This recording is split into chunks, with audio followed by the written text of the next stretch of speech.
خداوند یسوع المسیح کے زندہ جلالی اور فتح مند نام میں جیزس کرائسٹ ٹیلی ویژن دیکھنے والے تمام ناظرین کی خدمت میں محبت بھرا سلام۔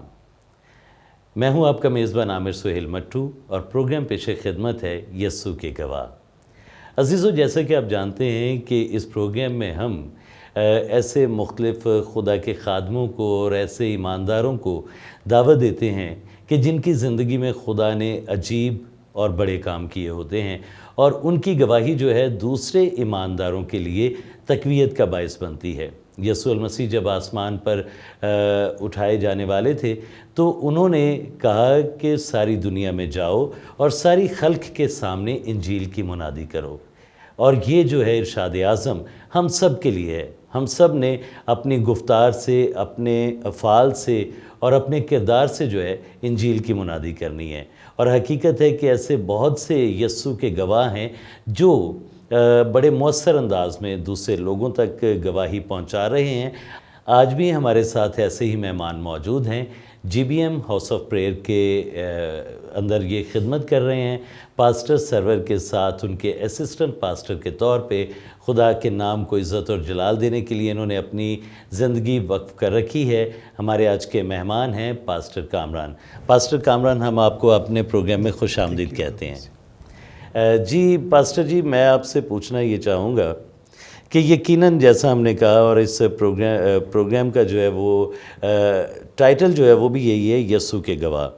تو یقیناً جو مسیح میں ایماندار ہے وہ اپنے اندر ایک گواہی رکھتا ہے، اور یقیناً زندگی میں ایک ایسا لمحہ ہوتا ہے جب اس کی زندگی میں ایک بڑی تبدیلی جو ہے رونما ہوتی ہے، اور وہ مسیح کے لیے اپنی زندگی کو وقف کرتا ہے۔ تو آپ ضرور اپنی اس گواہی کو ہمارے ناظرین کے ساتھ شیئر کریں۔ جی Aamir, thank you, God bless you. آپ نے مجھے جی سی ٹی وی کی وساطت سے یہ موقع دیا، سو میں جی سی ٹی وی کا بھی شکر گزار ہوں کہ انہوں نے مجھے موقع دیا کہ میں وہ گواہی جو خدا نے میرے اندر رکھی ہے، اور میں ایمان رکھتا ہوں کہ اس گواہی سے بہت سے لوگ برکت پائیں گے۔ بے شک۔ تو میری گواہی کچھ اس طرح سے ہے کہ بالکل جب میں بچپن میں چھوٹا ہی تھا تو ہمارے گھر میں پاسٹرز کا آنا تھا، ایف جی کے پاسٹرز آتے تھے، پاسٹر شہین۔ تو ان کے وسیلہ سے میں نے توبہ کی، بچپن سے ہی بائبل کی تعلیم کو حاصل کیا، گھر میں آتے تھے عبادت کرنا، عبادتوں پہ جانا، میوزک کا بچپن سے ہی شوق تھا۔ تو بتانا میں یہ چاہ رہا ہوں کہ توبہ تو میں نے کی، پانی کا بپتسمہ بھی لیا، لیکن جو بائبل کی گہرائی تھی، جو تعلیم تھی پورے طور پر یسوع کو جاننا، وہ ابھی میری زندگی میں چیزیں نہیں تھیں۔ جی بالکل۔ پانی کا بپتسمہ لینے کے باوجود، توبہ کرنے کے باوجود یہ ہوا کہ جب میں نے میٹرک کی اور کالج میں گیا تو کالج کی لائف میں آہستہ آہستہ میں ٹوٹلی جسمانی بنتا چلا گیا۔ خدا کو، بائبل کی تعلیمات کو، سب کچھ معلوم ہونے کے باوجود وہ یکسر میری زندگی میں نظر انداز تھی وہ باتیں ساری۔ پانی کا بپتسمہ آپ جو ہے کالج جانے سے پہلے لے چکا تھا میں۔ ٹھیک ہے جی جی۔ تو لیکن کالج لائف میں جب دوست احباب ایسے ملے، آپ سمجھتے ہیں کہ کالج کا ماحول، میں تو اس کالج کا نام لیتے ہوئے بھی تھوڑا سا جھجک رہا ہوں۔ نہیں، کوئی مسئلہ نہیں ہے، آپ ضرور نام لے سکتے ہیں۔ ایم اے کالج میں، جی جی، کیونکہ تمام کالجز میں اور سکولز میں اکثر ایسا ہی ماحول ہوتا ہے۔ تو ہاں جی، اس حوالے سے حالانکہ اس کالج میں بہت سے قابل استاد، امجد سلام امجد صاحب میرے اردو کے پروفیسر تھے، احمد ڈیم قاسمی بہت بڑا نام ہے، یہ میرے استادوں میں سے تھے، ان کے ساتھ ٹائم گزارنے کا موقع ملا۔ لیکن چونکہ یہ گواہی مسیحی گواہی ہے، تو میں جسمانی طور پر ان تمام بری عادات میں دھنستا چلا گیا جو کالج لائف میں ہوتی ہے۔ میں نے کبھی سگریٹ نہیں پیا تھا، میں نے سگریٹ پینا شروع کیا، اور لڑائی جھگڑے تو عام تھے، کوئی اپنی جان کی فکر نہیں، کچھ نہیں، بڑے بڑے جھگڑوں میں لوگ لے کے جانا، اور خدا سے بالکل دور۔ کرتے کرتے کرتے یہ ہوتا گیا کہ میں ان گناہوں میں دھنستا چلا گیا، اور ایک وقت ایسا آیا کہ مجھے اپنی جان بچانا مشکل ہو گیا، کیونکہ وہ دشمنی کچھ لوگوں سے پڑ گئی۔ تو مجھے یہ سمجھ نہیں آ رہی تھی کہ میری زندگی میں سب کچھ کیوں ہو رہا ہے، اور میں یہ بتانا چاہتا ہوں گواہی کے طور پر کہ میں وہ شخص تھا جس میں ساری قابلیت تھی، ہوشیار تھا، ایکٹیو تھا، بزنس کو خوب سمجھتا تھا، کیونکہ میرے مضامین میں بزنس میتھڈ بھی تھا، اکاؤنٹس بھی تھا، سارا کچھ۔ ٹھیک ہے۔ تو میں نے کوشش بھی کی، لیکن ہوتا یہ تھا کہ میں نے دیکھا کہ اگر میں نے سونا ہاتھ میں پکڑ لیا تو وہ بھی مٹی ہو جاتا تھا. ناکام، زندگی کے ہر میدان میں ناکام ہوتا چلا گیا. بے شک. پھر میں بہت سے جب مشکلات میں پڑا تو ایک دن لاہور کنونشن کیتھیڈرل میں مجھے شام کو پریشانی میں جانے کا موقع ملا. بہت پریشان تھا میں. تو وہاں پہ خدا کے خادم تھے، فارنر تھے. جب انہوں نے خدا کا کلام سنایا تو مجھے اسے سمجھ آیا کہ وہ سارا کلام میرے لیے. اس وقت مجھے یہ سمجھ آئی کہ چونکہ میں خدا کی حضوری سے بھاگا ہوں اور میں خدا کی نظر میں تھا، تو مجھے اپنی ناکامیوں کی سمجھ آئی. اور ان کے میسج کا جو آیت آج بھی مجھے یاد ہے یوحنا کی انجیل میں 15 باب میں کہ تم مجھ سے جدا ہو کر کچھ نہیں کر سکتے. بے شک. تب مجھے خدا نے پکڑا اور مجھے یہ بات سمجھ میں آئی کہ میں مشکلات میں اس لیے ہوں اور ناکام اس لیے ہوں کہ میں خدا سے جدا ہوں، میں خدا کے ساتھ نہیں ہوں. بے شک. اور وہ آیت تھی کہ مجھ سے جدا ہو کر تم کچھ نہیں کر سکتے. کچھ نہیں کر تب مجھے احساس ہوا کہ چونکہ میں خدا سے دور ہوں سو اس لیے یہ سب کچھ میرے ساتھ ہے. اور بھائی عامر آپ یقین کریں کہ میں نہیں دیکھ رہا تھا، بہت سے لوگ تھے، بس میں تھا، میرے آنسو تھے، میرا رونا تھا اور خدا تھا.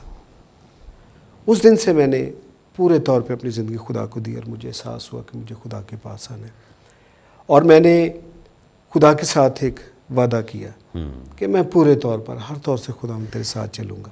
جی ہاں بالکل. اور خداوند بھی منقسم زندگی نہیں چاہتا کہ ہم اسے اپنی زندگی کے کسی ایک حصے میں جو ہے وہ جگہ دیں اور باقی حصے جو ہیں اس سے الگ رکھیں، ان کو بھی انجوائے کریں اور خدا کی حضوری اور خدا کی قربت کو بھی ہم چاہیں کہ وہ ہماری زندگی میں ہو. اور یہ حقیقت آپ بتا رہے ہیں کہ ہمیں اپنے آپ کو کلی طور پہ جو ہے وہ خدا کو دینے کی ضرورت ہے. خدا کے خادم کے ذریعے آپ نے خدا کی آواز کو اپنی زندگی میں محسوس کیا، کلی طور پر آپ نے اپنے آپ کو خدا کے سپرد کیا.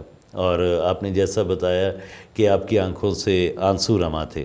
تو کس طرح سے آپ سوچتے ہیں کہ وہ تبدیلی نے آپ کی زندگی میں جگہ بنائی؟ اس تبدیلی کے بعد میں نے یہ دیکھا کہ یسوع میری زندگی میں تھا. بے شک. اور کلام کی سمجھ آنا شروع ہوئی. تب میں نے بائبل کو پڑھنا شروع کیا. ایک خادم تھے خدا کے، اب وہ خدا کے پاس ہیں، ایلڈر اشتیاق، EFGA چرچ سلطان پاک، پاسٹر ہزقیل کے چرچ کی وہ ایلڈر جی ٹھیک ہے. انہوں نے ان کے ساتھ مجھے ٹائم گزارنے کا موقع ملا. انہوں نے مجھے بائبل پڑھنے کے بتایا کہ آپ بائبل پڑھیں، پوری پڑھیں، ایسے نہیں کہ کبھی کہیں سے کبھی کہیں سے. اور انہوں نے مجھے کہا کہ آپ نے پیدائش سے شروع کرنا ہے اور مکاشفہ تک آنا ہے اور سمجھنا ہے، سمجھ کے پڑھنا ہے، صرف پڑھنا نہیں سمجھنا ہے. تب میں نے خدا کے کلام کو پڑھنا شروع کیا، سمجھنا شروع کیا. اور آپ یقین کریں بھائی عامر کہ جگہ جگہ میری جو بائبل ہے پوری نشانات سے بھری، جہاں جہاں خدا نے میرے ساتھ کلام کیا وہ آیتیں جہاں پر خدا نے میرے ساتھ کلام کیا، بھید خدا نے سمجھائی تو مجھے سمجھ آئی. اور میں نے تقریباً کچھ 7 دفعہ بائبل کو ختم کیا. ہر دفعہ ایسے لگتا ہے کہ ہر دفعہ خدا نئے طور سے کام کر رہا ہے، ایک نیا پیغام اس میں ملتا ہے. اور یہ آپ کی زندگی کا ایک ٹرننگ پوائنٹ تھا. ٹرننگ پوائنٹ تھا. تو کب آپ نے یہ سوچا کہ اب مجھے خدمت میں بھی آنا ہے اور بطور پاسٹر جو ہے وہ خدمت کا آغاز کب آپ نے کیا؟ بھائی عامر یہ جو آپ نے سوال کیا یہ اتنا خوبصورت ہے کہ بہت سے لوگوں کے لیے گواہی بھی ہے. جی. اصل میں میرا جو چھوٹا بھائی ہے تو میری والدہ نے انہیں بچپن سے محسوس کیا تھا کہ یہ خدا کا خادم بنے گا. لیکن جب وہ بڑا ہوا تو اس نے خدمت نہیں کی، وہ پاسٹر نہیں بنا. اچھا، میں نے کئی بار اس سے بات کی. اب میں جب پرسنلی خدمت کے لیے جاتا تھا تو میں یہ بات کیا کرتا تھا، اس سے میں نے موٹیویٹ کیا کہ آپ خدمت میں آئیں، مجھے دیکھیں، میری لائف کو دیکھیں میں کیا تھا. تو لیکن وہ نہیں آیا. اس نے کہا کہ آپ کو قائلیت ہوئی، آپ کو خدا نے کہا میرے اندر قائلیت نہیں ہے. ایک دن میں ایک جگہ پر کسی کے گھر عبادت کے لیے گیا ہوا تھا تو انہوں نے مجھے کہا جی کہ آپ بیٹھے، ہم لوگوں کو بلا رہے ہیں تو آپ عبادت میں لینا، پوری عبادت آپ نہیں لینی. میں نے کہا جی ٹھیک ہے. میں کمرے میں بیٹھ کر دعا کرتا، دعا کرتے کرتے میں دعا کرتا خدا جیسے میں تیرے پاس آیا، تیری خدمت میں آیا ہوں، تو میرا چھوٹا بھائی اس کو بھی تبدیل کر. اور عامر آپ یقین کریں کہ میں دعا میں جھکا تھا، مجھے آواز آئی، خدا کی آواز آئی. خدا کے روح نے میرے ساتھ بات کی کہ اپنے بھائی کی جگہ پر تو خدمت کر. پریز دی لارڈ، پریز۔ اب میں تھوڑا سا حیران کہ یہ آواز میرے دل کی ہے یہ ویسے، میں نے کہا خداوند یہ تیری آواز ہے؟ تو خدا کے نے کہا ہاں یہ میری آواز ہے، اپنے بھائی کی جگہ تو خدمت کر۔ جی ہاں، اور اسی لیے وہ خدا کہتا ہے کہ تم نے نہیں بلکہ میں نے تمہیں چن لیا۔ بالکل ٹھیک ہے۔ خدا اپنے لوگوں کو، اور اس نے پہلے سے ہمارے لیے یہ مقرر کیا ہوتا ہے کہ ہمیں کیا کرنا ہے، اس کی خدمت میں کس طرح سے آگے بڑھنا ہے۔ تو تیسری بار میں نے کہا خداوند میں کیسے یقین کروں کہ یہ تیری آواز ہے؟ خدا نے کہا کہ آج اسی میٹنگ میں تجھ پہ ثابت کروں گا کہ یہ میری آواز ہے۔ پریز دی لارڈ، ہاللویہ۔ اب میں اشتیاق میں پڑ گیا کہ کیا ہوگا اس میٹنگ میں۔ ٹھیک ہے۔ اس میٹنگ میں جب عبادت ختم ہوئی تو ایک لڑکی تھی 22-23 سال کی، اس کی گود میں ایک بچہ تھا، چھوٹا سا بالکل ہڈیوں کا ڈھانچہ، اور سمجھ نہیں آ رہی تھی کہ زندہ کیسا ہے، وہ صرف سانس لے رہا تھا اور بالکل ہڈیوں کا ڈھانچہ، دیکھ کے خوف آتا تھا۔ مطلب کوئی ڈیفینیٹلی اس کو کوئی ڈیزیز ہوگی جس کی وجہ سے۔ تو وہ مجھے اس کی ماما بتانے لگی کہ میں اس گھر کی بیٹی ہوں، تو میں چھلا نہا کے آئی ہوں، جو 40 ڈیز پورے کر کے آئی ہوں، تو اس نے آج تک میرا دودھ نہیں پیا۔ ہم سب حیران ہیں کہ یہ زندہ کیسے ہے، صرف سانس لے رہے ہیں۔ اب میں نے اس بچے کو دیکھا کہ خدا کے روح نے مجھے کہا کہ اس پہ کالا جادو ہے، تو اس کے لیے دعا کر اور سارے وہ کینسل کر جادو کو۔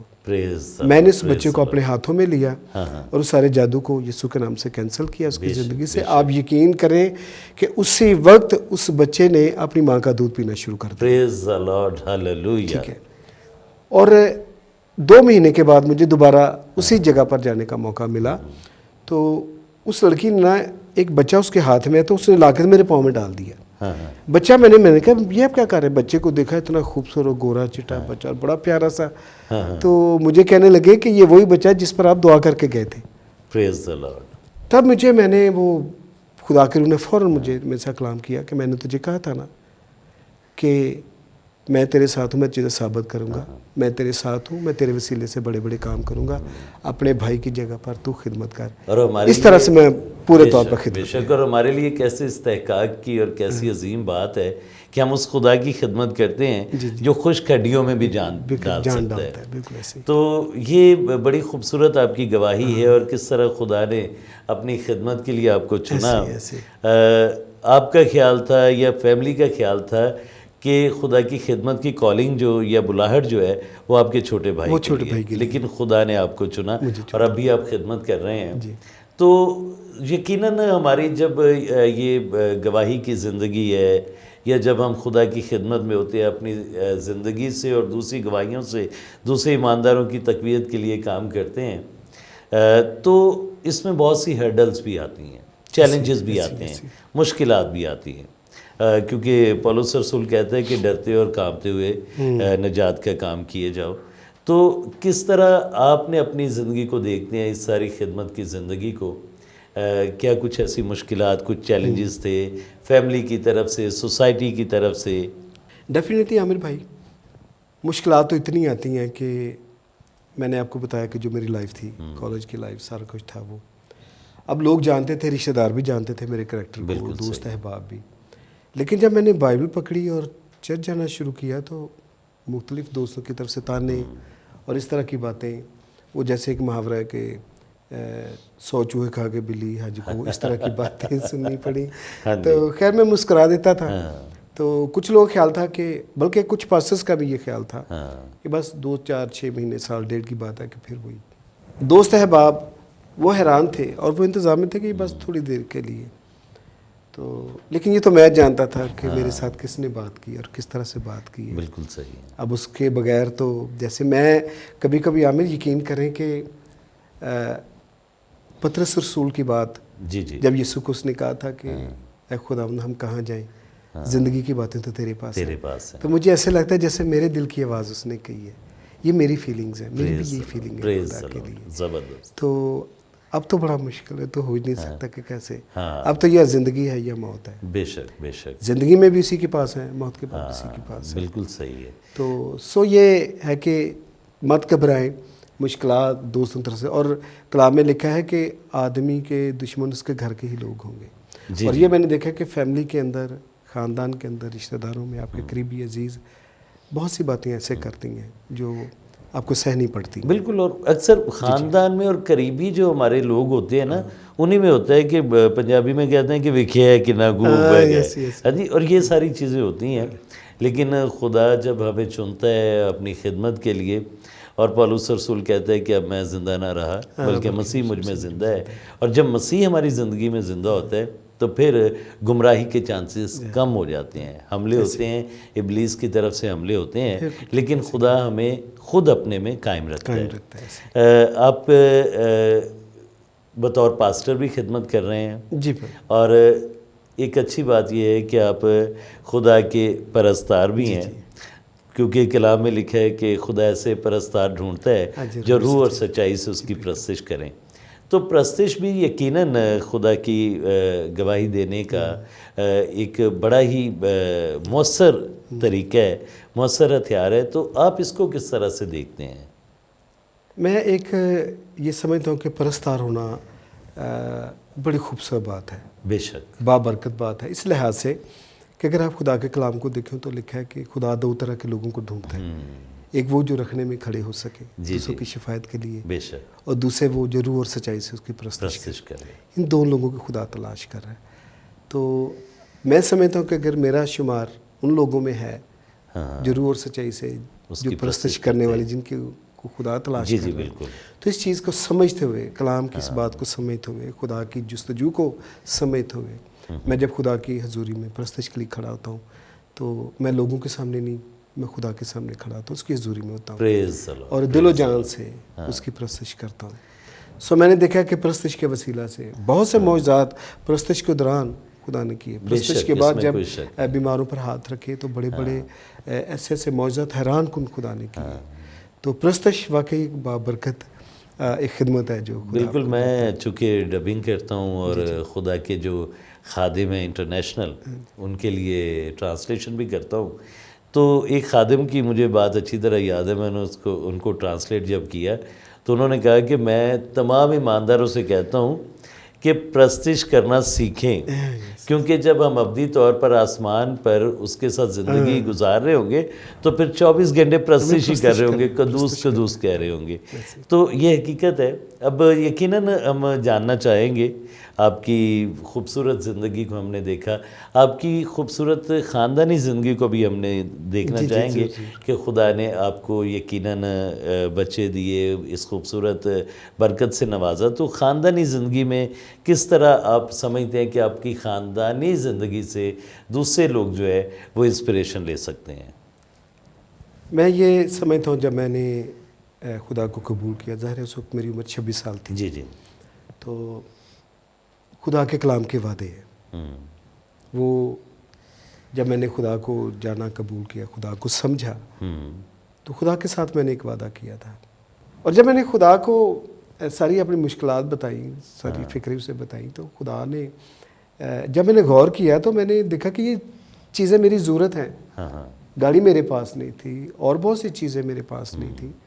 تو وہ میں نے غور کیا کہ یہ تو سب کچھ میں نے مانگا بھی نہیں، خدا سے یہ سب کچھ دے دیا، اس لیے کہ اس کا کلام یہ کہتا ہے کہ وہ تمہارے مانگنے سے پہلے جانتا ہے کہ تمہیں کن چیزوں کی ضرورت ہے. سو وہ میری ضروریات کے مطابق مجھے دیتا چلا گیا.